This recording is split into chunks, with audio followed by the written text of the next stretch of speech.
Hi everybody. कैसे हैं आप लोग? मैं राजेन आपको आपके चैनल क्वांटमेटिक्स में एक बार फिर से तहे दिल से वेलकम करता हूं। आज ट्रेन रिलेटेड प्रॉब्लम का ही पार्ट नंबर 2 है। ठीक है, पार्ट 1 में हमने क्या सीखा कि रिलेटिव स्पीड को कैसे मेजर करें, क्या यूटिलाइजेशन है और किस किस जगह पर हम अप्लाई कर सकते हैं।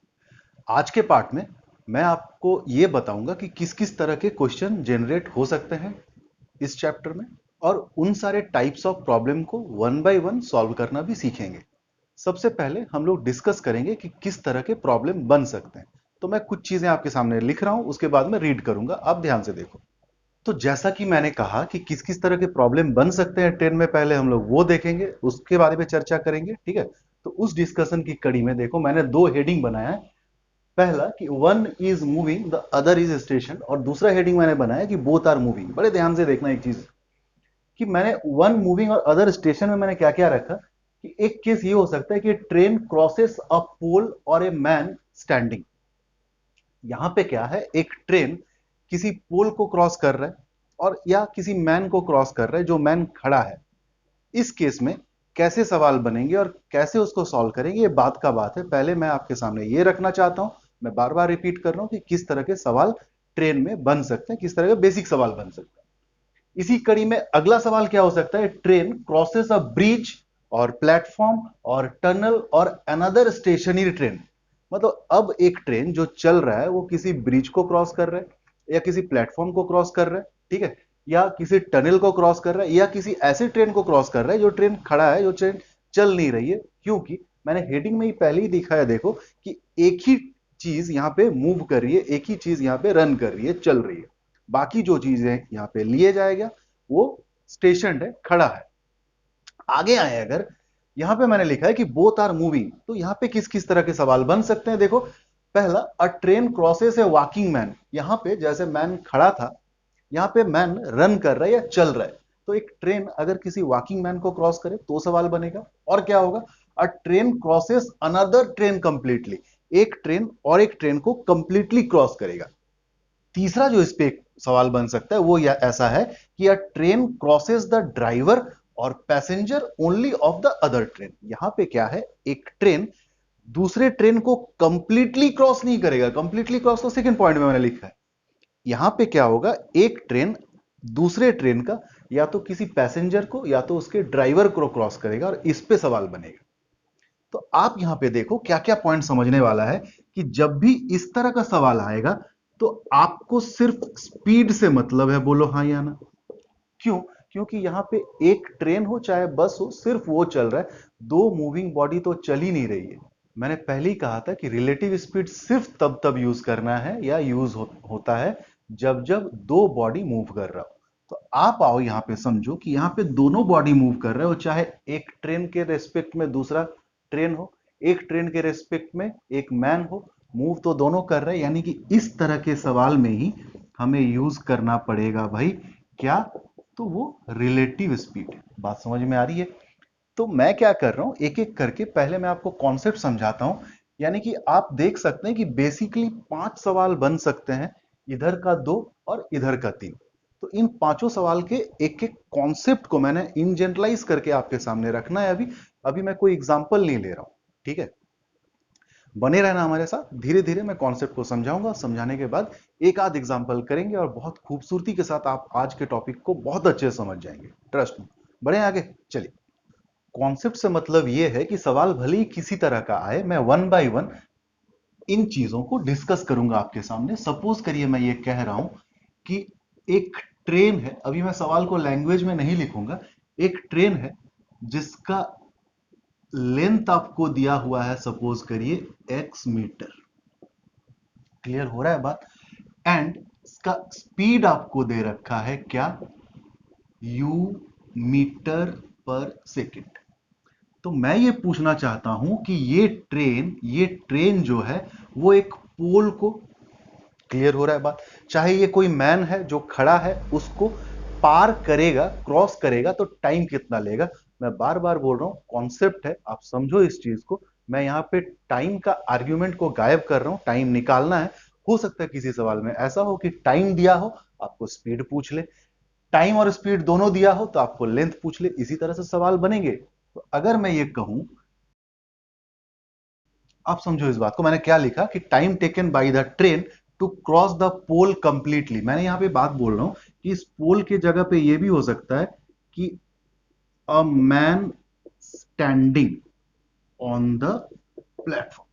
ठीक है, कॉन्सेप्ट को डालना बहुत टफ है, बहुत आसान नहीं है, इसलिए मैं स्लोली स्लोली जा रहा हूं। आप इरिटेट मत होना, ध्यान से इसको देखते चलो, बहुत अच्छा हो जाएगा।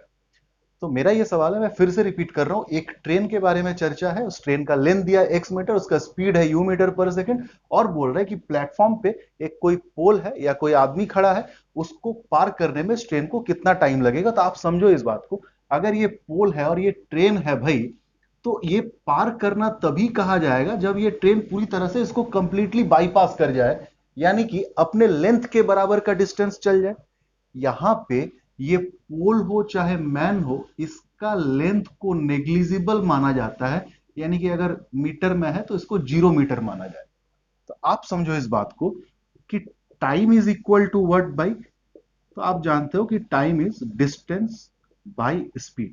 अब यहां पे अगर और इंप्लिसिटली देखा जाए कि डिस्टेंस किसे कहेंगे इस केस में, तो डिस्टेंस कहेंगे length of the train plus length of the pole. फिर मैं बार बार बोल रहा हूं, यहां पे जो भी पोल है उसको आप एक मैन जो खड़ा है उसके बदले में भी यूज कर सकते हैं। मैं मैन के लिए अलग से और पोल के लिए अलग से नहीं कर रहा हूं, मैं जहां जहां पोल लिख रहा हूं आप ये समझ के चलो कि एक मैन अगर खड़ा है तो उसका भी लेंथ उस समय नेग्लिजिबल हो जाएगा।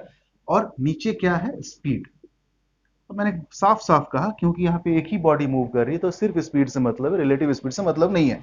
तो आप बोलो, आपको टाइम टेकन निकालना है ना, तो length of the train, length of the train क्या दिया है भाई, x metre, plus length of the pole आप जानते हो उसको इग्नोर करना है, 0। स्पीड क्या है, यू, यानी कि एक्स बाई यू सेकेंड लगेगा। This is the answer. ठीक है, अभी वेरिएबल में है, इन जनरल में रख रहा हूं, मैं बस ये बात समझाना चाहता हूं कि कैसे कैसे एग्जीक्यूट करेंगे सवालों पर जब आएगा। टाइम टेकन क्या है, डिस्टेंस बाय स्पीड। डिस्टेंस इस जगह पे क्या है, तो आपने समझा कि अपने बराबर का लेंथ पार करेगा उतना डिस्टेंस ट्रेन को चलना है। यहां से यहां तक पार करने में वो अपना लेंथ के बराबर चलेगा, प्लस जिसको भी पार कर रहा है उसका लेंथ को भी पार करना होगा। क्लियर हो रहा है बात? तो अभी जिसको पार कर रहा है उसका लेंथ को तो नेग्लिजिबल करना है, यानी कि 0 रखना है। तो टोटल लेंथ कितना पार करना है उसे, तो अपना लेंथ के बराबर प्लस पोल का या मैन का जो खड़ा है उसके लेंथ के बराबर। तो ये हो गया डिस्टेंस और ये हो गया स्पीड, यानी कि डिस्टेंस बाय स्पीड, ये मीटर पर second, that is x by you second. This is the answer. इस तरह से ये सवाल बनेगा। आगे आते हैं, अगर अ ट्रेन क्रॉसेस अ ब्रिज और प्लेटफॉर्म और टनल, ठीक है, तो इस जगह पे क्या होगा, मैं इसको मिटा रहा हूं थोड़ा देर के लिए। सेकेंड सवाल, ट्रेन है जिसका लेंथ दिया हुआ है, स्पीड यू मीटर पर सेकेंड है।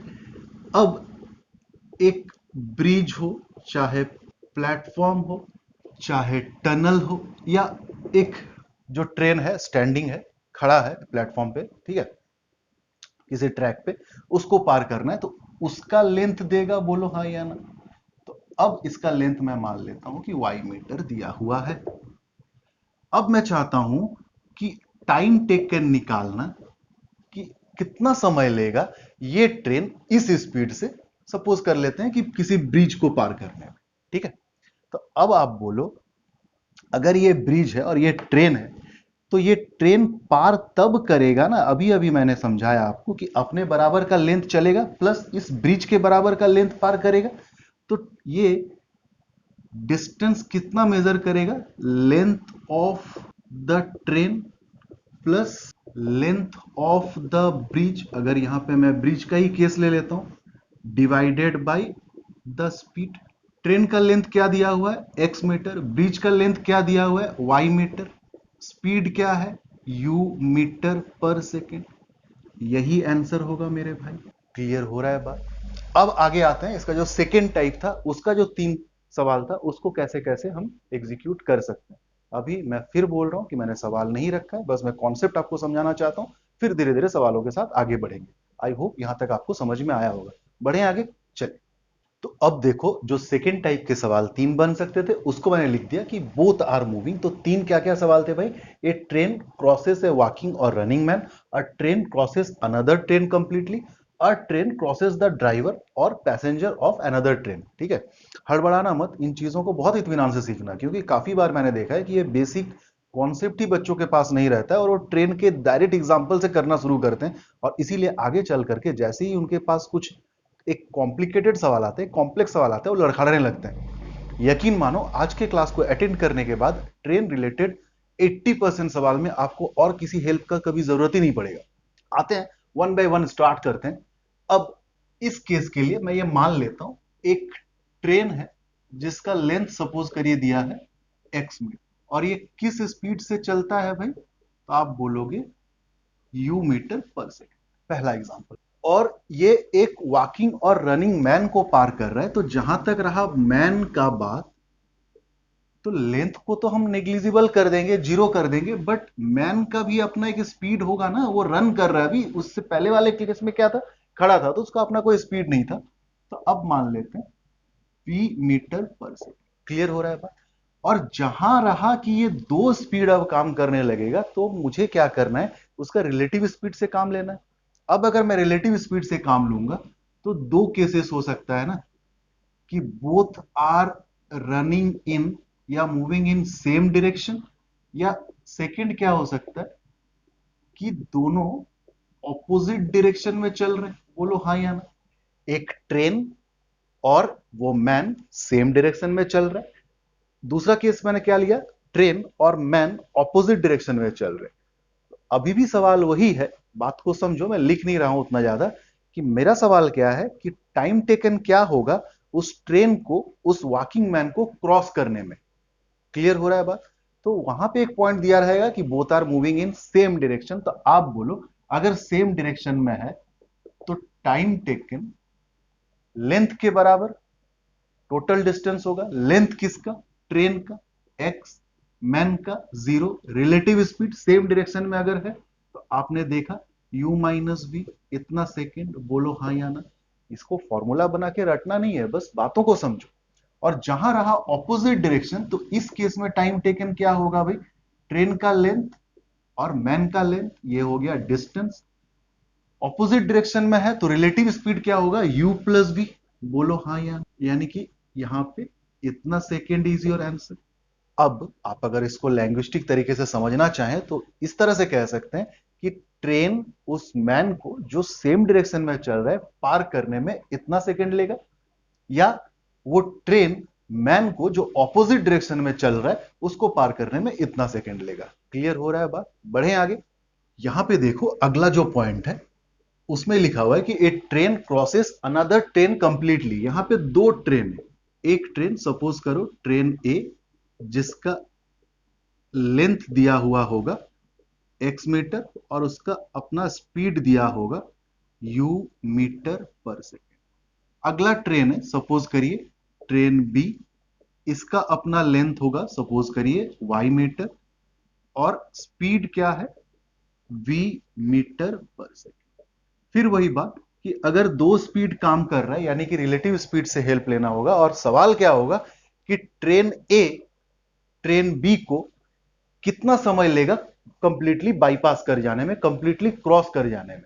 तो सवाल में एक लाइन और होना होगा कि क्या दोनों ट्रेन सेम डायरेक्शन में चल रहा है या दोनों ट्रेन ऑपोजिट डायरेक्शन में चल रहा है। अगर सेम डायरेक्शन में चल रहा है, क्लियर हो रहा है बात, तो क्या होगा भाई? आप देखो, time taken is total length के बराबर। अब आप एक चीज समझो कि ये एक ट्रेन है, ये एक ट्रेन है, the moment they reach each other, अगर पार करना चाहेगा इस तरह से कुछ, है ना, तो इसको अपने लेंथ के बराबर और इस ट्रेन के लेंथ के बराबर भी डिस्टेंस तय करना होगा, तभी कंप्लीटली बाईपास कर पाएगा।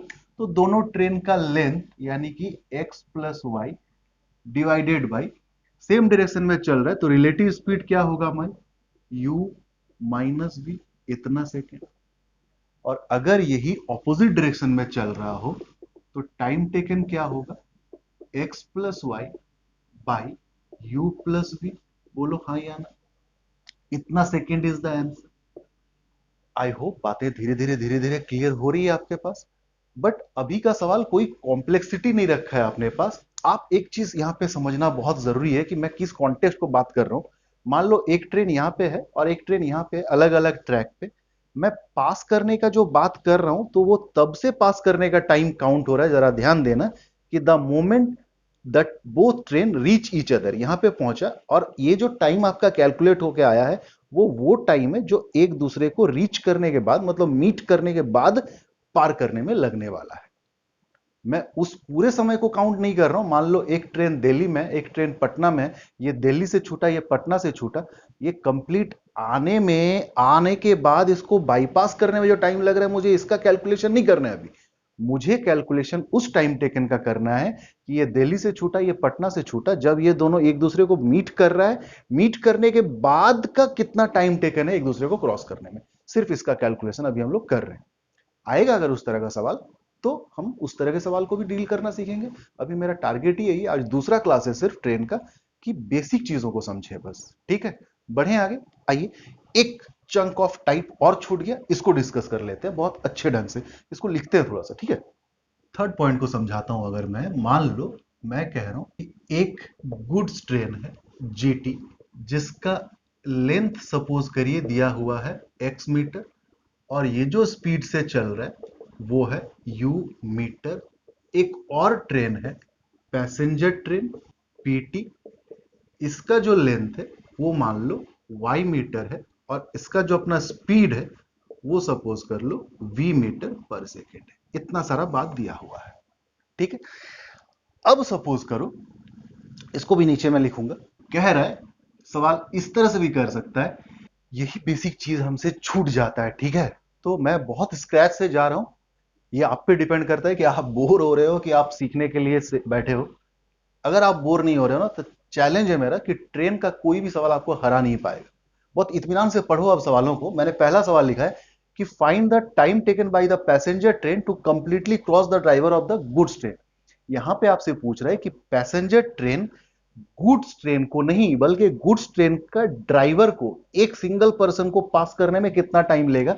नो डाउट जब रिलेटिव स्पीड है तो ये सवाल में एक पॉइंट और आएगा कि वो दोनों क्या सेम डायरेक्शन में चल रहे हैं कि ऑपोजिट डायरेक्शन में चल रहे हैं। ठीक है, सवाल इस तरह से बनेंगे। आप पता नहीं मेरे फ्रेम को समझ पा रहे हैं कि नहीं, मैं क्या बोलना चाहता हूं। सवाल इसके आगे और ऐड होगा, ये दोनों में से कोई एक पॉइंट लेके आएगा। मैं बस जनरल वर्जन पढ़ा रहा हूं। और इस सवाल में भी नो डाउट आप जब पढ़ोगे सवाल को, क्या लिखा हुआ है, find the time taken by the goods train. अब गुड्स ट्रेन पार करेगा completely cross a passenger of the passenger train. पूरा पैसेंजर ट्रेन को पार करने का बात नहीं हो रहा है, सिर्फ एक पैसेंजर जो पैसेंजर ट्रेन में बैठा हुआ है उसको पार करने का बात हो रहा है। यानी कि यहां पे भी ये बाद में ये लिखा जाएगा कि वो दोनों सेम डायरेक्शन में चल रहे हैं या ऑपोजिट डायरेक्शन में चल रहे हैं, राइट।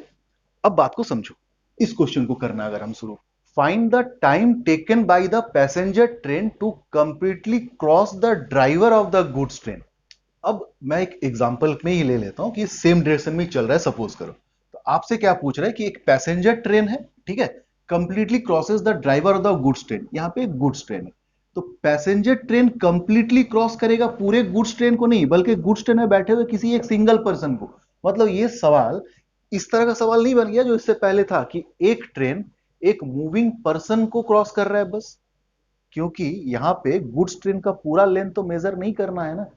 गुड्स ट्रेन में बैठा हुआ एक ड्राइवर और पैसेंजर ट्रेन के बीच का बात हो रहा है। तो गुड्स ट्रेन का तो पूरा लेंथ मेजर नहीं होना चाहिए, सिर्फ ड्राइवर को पार करने का बात हो रहा है। यानी कि पैसेंजर ट्रेन का पूरा लेंथ और गुड्स ट्रेन का जो ड्राइवर है। तो यानी कि मैं फिर रिपीट कर रहा हूं, ये सिर्फ उस तरह का सवाल बन गया जब एक ट्रेन एक रनिंग या वॉकिंग मैन को पार कर रहा था। तो आप समझो इस बात को कि पैसेंजर ट्रेन का पूरा लेंथ यूज होना है, क्योंकि पैसेंजर ट्रेन कंप्लीटली क्रॉस करेगा किसको, completely crosses the driver of the goods train. यानी कि गुड्स ट्रेन का लेंथ नहीं, बल्कि गुड्स ट्रेन का सिर्फ ड्राइवर का लेंथ मेजर होना है। तो आप बोलो यहां पे जो टाइम टेकन होगा वो क्या होगा भाई। पैसेंजर ट्रेन का पूरा लेंथ, पैसेंजर ट्रेन का लेंथ क्या है, y। गुड्स ट्रेन का पूरा लेंथ चाहिए क्या, नहीं चाहिए। देखो गुड्स ट्रेन का पूरा लेंथ नहीं चाहिए, सिर्फ ड्राइवर को पार कर रहा है, 0 बाई सेम डायरेक्शन में चल रहा है, इसलिए रिलेटिव स्पीड क्या होगा, u माइनस v। इतना सेकंड, बोलो हाँ या ना, क्लियर हो रहा है बात। ऑपोजिट डायरेक्शन में अगर है तो यही होगा time, y plus zero by U plus B, इतना सेकंड। बात समझ में आ रहा है कब किसका लेंथ यूज होना है, कब किसका लेंथ यूज नहीं होना है। अब आते हैं इस पॉइंट को समझते हैं। यहां कह रहे हैं find the time taken by the goods train to completely cross the passenger only of the passenger train. यानी कि यहां पे पैसेंजर ट्रेन का पूरा लेंथ मेजर करने का क्या जरूरत है। पैसेंजर ट्रेन का सिर्फ एक पैसेंजर को पार कर जाए गुड्स ट्रेन, बस उतना टाइम बताना है। यानी कि गुड्स ट्रेन का पूरा लेंथ यूज होना है। तो बात यहां पे अब आके फिर ब्रेक कर जाती है कि सेम डायरेक्शन में है क्या। तो आइए टाइम टेकन मेजर करके देखते हैं किसका लेंथ यूज होगा, गुड्स ट्रेन का। तो गुड्स ट्रेन का लेंथ क्या है मेरे भाई, x। पैसेंजर ट्रेन का पूरा लेंथ यूज नहीं होना है, सेम डायरेक्शन होने की वजह से रिलेटिव स्पीड क्या होगा, u माइनस बी, इतना सेकेंड। अगर यही ऑपोजिट डायरेक्शन में चल रहा है तो your time is x plus zero, है ना, बाई u प्लस बी। तो ये कुछ बेसिक फॉर्मेट थे जिस पे सवाल बन सकते थे। उन सवालों को मैंने एक एक करके जनरल टर्म्स में लेकर के देखा। जिनको नहीं भी समझ में आया है, एक तो रिक्वेस्ट यही है कि फिर से एक बार रिपीट करके देख लो। उसके बावजूद भी ना समझ में आए तो इसके बाद मैं कुछ सवालों को सॉल्व करूंगा, वो आप प्रैक्टिकल सवाल होगा, आप देखोगे ऑब्वियस है समझ में आ जाएगा। ठीक है, बढ़ रहे हैं आगे। सवालों में आने से पहले मैं आपको एक बात और याद दिला दूं कि आज का क्लास मैंने शुरू ही किया दो टाइप को लेकर के। पहला टाइप क्या, एक ही बॉडी मूव कर रहा है, अगला बॉडी खड़ा है। और सेकंड टाइप क्या, दोनों का दोनों मूव कर रहा है। तो अगर मैं उसे टाइप वन टाइप टू कहूं तो अभी मैं सिर्फ टाइप वन वाले सवालों को डिस्कस करूंगा। पहला सवाल आपकी स्क्रीन के ऊपर देखो। A train running at the speed of 60 kilometre per hour crosses a pole in 9 second, what is the length of the train. Clear हो रहा है बात। एक ट्रेन है जो 60 किलोमीटर पर आवर के स्पीड से चल रहा है, उसे एक पोल को क्रॉस करने में 9 सेकेंड लगता है, what is the length of the train. तो आप याद करके देखो, मैंने हर फ्रेम लिखाया है। अगर आप एक बार कॉपी में नोट बना लिए होंगे तो आप हर चीज को समझ रहे होंगे। मैंने ये भी बात बोला था कि मैं टाइम को आर्ग्यूमेंट बना करके डाल रहा हूं। हो सकता है सवाल जब आएगा उसमें टाइम दिया रहेगा, आपको लेंथ या स्पीड पूछा जाएगा। यही बात हुआ है इसमें। आज के क्लास का पहला सवाल, एक ट्रेन है, ठीक है, जिसका लेंथ को गायब रखा है, स्पीड दे दिया है भाई 60 किलोमीटर पर आवर। और ये ट्रेन इस पोल को पार करने में, क्रॉस करने में कितना टाइम ले रहा है, तो आप बोलोगे 9 सेकेंड। तो मैंने क्या बताया था कि जो टाइम टेकन होगा उस पोल को पार करने में, वो एक डिस्टेंस के बराबर होगा। जो डिस्टेंस चलेगा वो किसके बराबर होगा, लेंथ ऑफ द ट्रेन और लेंथ ऑफ द पोल। तो लेंथ ऑफ द पोल तो नेग्लिजिबल होता है, तो length of the train suppose कर लेते हैं x, ठीक है, डिवाइडेड बाय सिर्फ स्पीड। तो स्पीड क्या है, 60 किलोमीटर पर आवर में है। इसे मीटर पर सेकेंड बना देना बेहतर है क्योंकि टाइम जो है वो 9 सेकेंड में है। और ये टाइम दे रखा है भाई 9 सेकेंड, बोलो हाँ या ना। यानी कि 9 is equal to X divided by that much. तो आप बोलो x का वैल्यू क्या होगा, 9 इंटू 60 इंटू 5 बाई 18। 9 दूनी 18, ये दो इसको काटेगा 30 में, यानी कि 5 दिया 15, 150 मीटर x का वैल्यू है। और x हमने किसको एज्यूम किया था, लेंथ ऑफ द ट्रेन को। आई होप आपको बात समझ में आ रही होगी। बढ़े आगे, चलिए नेक्स्ट सवाल फटाफट से आपकी स्क्रीन के ऊपर देखो। A train 240 metre long past a pole in 24 second. आज के क्लास का दूसरा सवाल मैं साथ ही साथ लिखते भी चलूं। एक ट्रेन है जिसका लेंथ दे रखा है भाई 240 मीटर, और ये ट्रेन एक पोल को क्रॉस करने में जो टाइम ले रहा है वो है 24 सेकेंड। ठीक है, क्या गायब रखा है, स्पीड गायब रखा है ट्रेन का, देखो, और बहुत अच्छे से आप निकाल भी सकते हो। आपसे पूछ रहे how long will it take to pass the platform of 650 metre long. यही ट्रेन अब अगर एक प्लेटफॉर्म को पार करना चाहे जिस प्लेटफॉर्म का लेंथ दे रखा है कितना, 650 मीटर, तो इस प्लेटफॉर्म को पार करने में टाइम क्या लगेगा। तो आप सवाल को कहीं से भी शुरू कर सकते हैं। सपोज करिए मुझे कुछ नहीं पता, मैं इस तरह से आगे बढ़ रहा हूं कि प्लेटफॉर्म को पार करने में जो टाइम लगेगा भाई ट्रेन के द्वारा, वो ट्रेन का लेंथ कितना दिया हुआ है 240 मीटर, प्लस इस प्लेटफॉर्म के लेंथ के बराबर that is 650 metre, divided by speed चाहिए किसका, ट्रेन का। तो ट्रेन का स्पीड देखो यहां पे गायब है, यानी कि इस जगह पे आना हमें जरूरी था। आप बोलो time taken is equal to length train का, पोल का 0, और स्पीड गायब है, सपोज करिए मैं उसे u मान लेता हूं, और ये टाइम टेकन दिया हुआ है 24। क्लियर? तो u क्या हो जाएगा भाई, 240 बाई 24, यानी कि 10 मीटर पर सेकेंड। बात समझ में आ रहा है? मैं वहां से स्टार्ट किया, आप यहां से भी स्टार्ट कर सकते हैं कि ट्रेन है और पोल को पार करने में 24 सेकेंड लगता है, तो भाई ट्रेन का स्पीड क्या होना चाहिए, तो लेंथ जितने के बराबर चला है divided by speed equal to time taken. तो ये जो स्पीड निकल करके आया वो 10 मीटर पर सेकेंड आया, इसका यहाँ पे इस्तेमाल होगा। तो आप यहाँ पे स्पीड लिखना चाहते हो, दैट इज 10 मीटर पर, जैसे चाहे आप सॉल्व कर सकते हैं। ये 10 का ये कट जाएगा, 24 और 65, 89 second is your answer. Clear हो रहा है बात? बहुत मामूली सा सवाल है। आते हैं एक और सवाल की तरफ। ठीक है, चलिए बढ़ते हैं। आज के क्लास का थर्ड और आखिरी सवाल दिया हुआ है, train 360 metre long running at a speed of 45 kilometre per hour, in what time will it pass a bridge 140 metre long. क्या क्या डेटा दिया हुआ है देखो। एक ट्रेन है, ठीक है, जिसका लेंथ कितना है 360 मीटर, स्पीड क्या है भाई, तो आप बोलोगे 45 kilometre per hour. In what time, ये ट्रेन किस टाइम में पार करेगा एक ब्रिज को जो कि 140 मीटर लॉन्ग है। तो आप समझ रहे हो बात को कि जो टाइम टेकन होगा वो किसके बराबर होगा, उस डिस्टेंस के बराबर होगा जो डिस्टेंस ट्रेन का लेंथ और ब्रिज के लेंथ के बराबर हो। तो ट्रेन का लेंथ है 360 मीटर, ब्रिज का लेंथ है 140 मीटर, इतना दूरी तय करना होगा पार करने के लिए। और स्पीड क्या है भाई, 45 किलोमीटर पर आवर में है, इसे मीटर पर सेकंड में बना लेना चाहिए, 5/18। तो आप बोलो क्या होगा, 360 140 दैट इज 545, 5/18, यही है।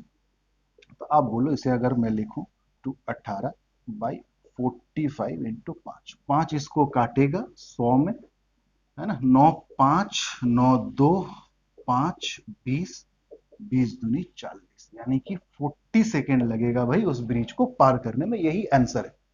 तो आई होप आज का क्लास बहुत बेनिफिशियल रहा होगा आपके लिए। ठीक है, नेक्स्ट पार्ट में फटाफट आते हैं और देखते हैं ट्रेन के, और जो ये तो टाइप 1 हो गया, टाइप 2 के सवालों को कैसे डील करेंगे, कैसे कैसे सवाल आते हैं। बहुत जल्दी वापस आते हैं। ठीक है, तब तक के लिए टाटा, टेक केयर।